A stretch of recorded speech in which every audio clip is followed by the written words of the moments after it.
हरिओम तत्सत। यह तुला लग्न की कुंडली है। सबसे पहले कुंडली कैसे देखें वह वीडियो आप देखना आवश्यक है, उसके बाद फिर इस वीडियो को देखें ताकि आपको सही प्रकार से समझ में आ जाए। तो यह तुला लग्न की कुंडली है। सबसे पहले सूर्य से फलादेश प्रारंभ करते हैं। तो देखिए सूर्य जो है इस कुंडली में स्वराशि में विराजमान है, जिसके कारण आमदनी बहुत अच्छी होती है। कई बार अचानक लाभ भी प्राप्त होता है, और परंतु पंचम भाव में दृष्टि के कारण कुछ कठिनाइयों के साथ विद्या बुद्धि संतान का भी सुख प्राप्त होता है।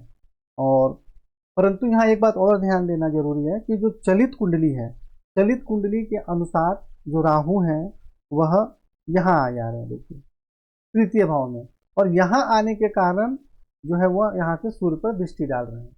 लग्न कुंडली में तो सूर्य पीड़ित नहीं हो रहे हैं, परंतु चलित कुंडली में सूर्य पीड़ित हो जा रहे हैं। तो जिसके कारण जो सूर्य से संबंधित आमदनी का श्रेष्ठ योग बन रहा था, तो उसमें परेशानी भी होती है। तो इसलिए सूर्य की आराधना करें, राहु से संबंधित दान एवं उपाय करें। चंद्रमा इस कुंडली में दसम भाव के स्वामी है, रोजगार के स्वामी है, और सप्तम भाव में विराजमान है। तो यहाँ विराजमान होने के कारण पत्नी एवं वैवाहिक जीवन का सुख प्राप्त होता है, दैनिक रोजगार में सफलता प्राप्त होती है, सुंदर पत्नी प्राप्त होती है, और पिता राज रोजगार के क्षेत्र में भी सुख सम्मान एवं सफलता प्राप्त होती है। और लग्न में दृष्टि के कारण शारीरिक स्वास्थ्य सौंदर्य जीवन की उन्नति में सफलता प्राप्त होती है।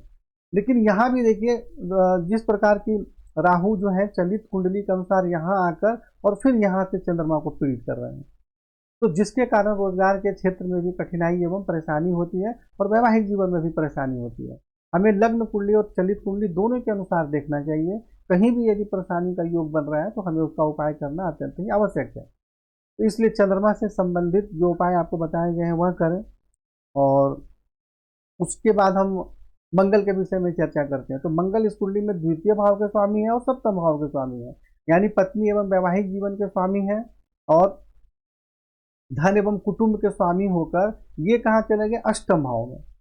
तो अष्टम भाव में तो आ गए, ठीक है, उसमें तो कुछ परेशानी तो होगी, लेकिन इस पर राहु की दृष्टि भी है। देखिए अब चलित कुंडली में मंगल यहाँ आएंगे, चलित कुंडली में मंगल जो है सप्तम भाव में आएंगे, तो राहु भी यहाँ आ जाएंगे।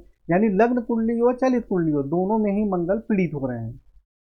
तो अब यहाँ पर जो सप्तम भाव के स्वामी होकर और धन एवं कुटुंब के स्वामी होकर अष्टम भाव में पीड़ित हो गए, तो जिसके कारण स्वास्थ्य एवं आयु के संबंध में कठिनाई एवं परेशानी होती है।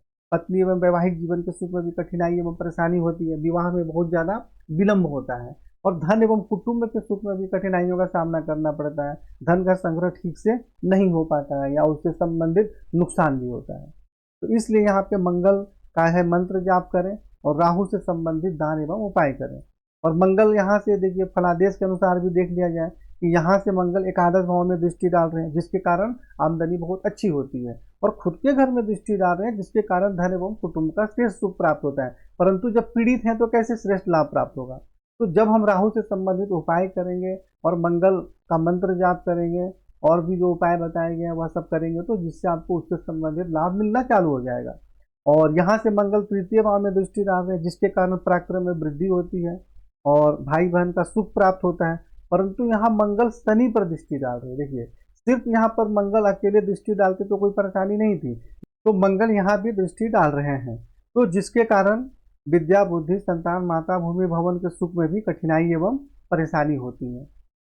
तो इसलिए मंगल से संबंधित आपको जो उपाय बताए गए हैं वो सारे उपाय आपको करने हैं।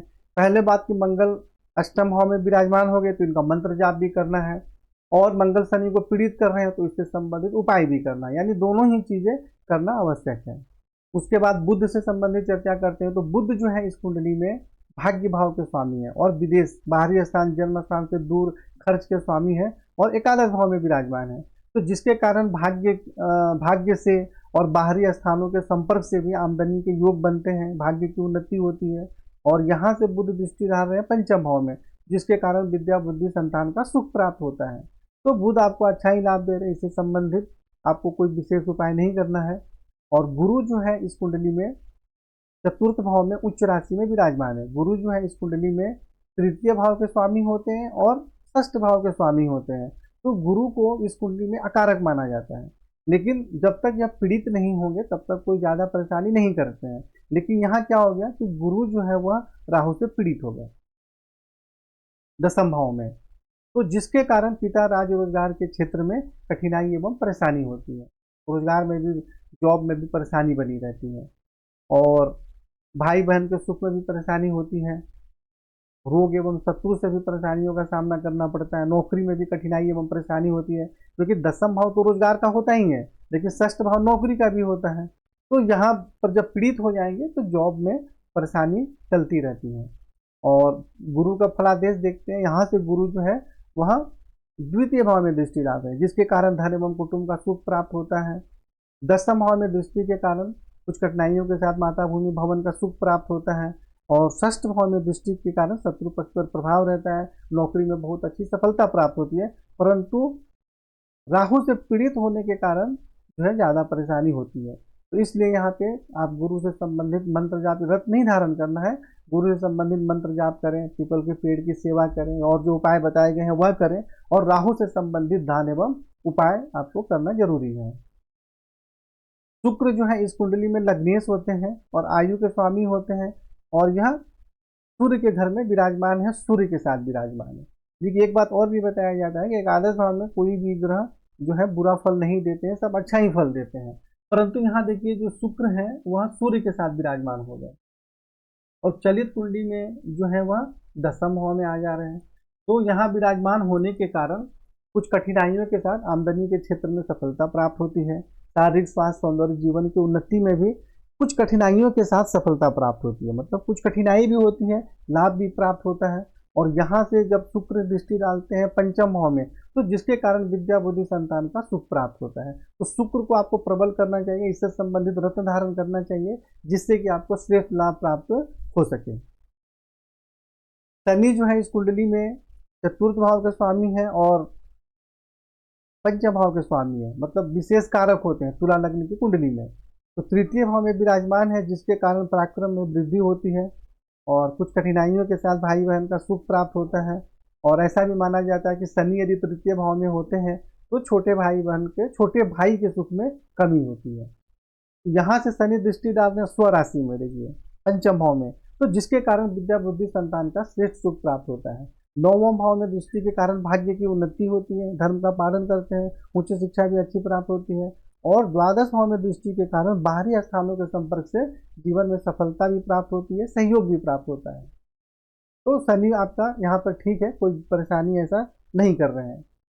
राहु जो है यहाँ देखिए पंचम चतुर्थ भाव में विराजमान है, तो जिसके कारण माता भूमि भवन के सुख में कुछ कठिनाई एवं परेशानी होती है। और यहाँ से जो राहु दृष्टि डाल रहे हैं आपके अष्टम भाव में मंगल पर, यह सबसे ज्यादा परेशानी का योग है, जिसके कारण स्वास्थ्य एवं आयु में भी परेशानी होती है, वैवाहिक जीवन में भी परेशानी होती है, विवाह में भी बहुत ज्यादा विलंब होता है। और दसम भाव में जो गुरु पर दृष्टि डाल रहे हैं और चंद्रमा के घर में दृष्टि डाल रहे हैं, तो जिसके कारण पिता राज रोजगार के क्षेत्र में भी कठिनाई एवं परेशानी होती है।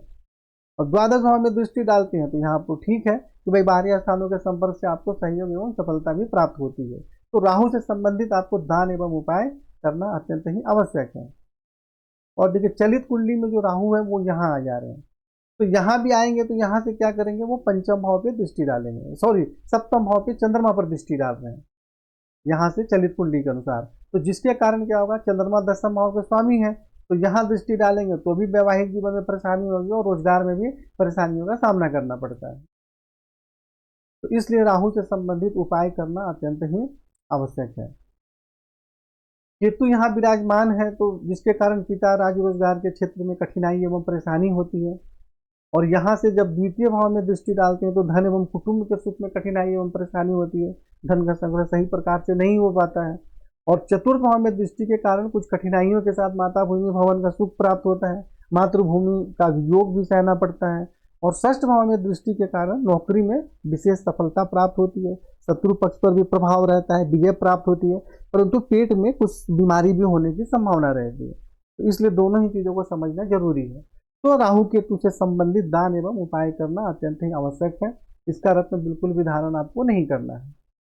तो इस प्रकार आपकी कुंडली में भी संपूर्ण फलादेश लिखकर बताए गए हैं विस्तार से, और उपाय भी बताए गए हैं। तो इन दोनों को, वीडियो को और कुंडली को देखकर समझें और आगे बढ़ें। अगर नहीं समझ में आती है तो आप फोन करके हमसे चर्चा करें।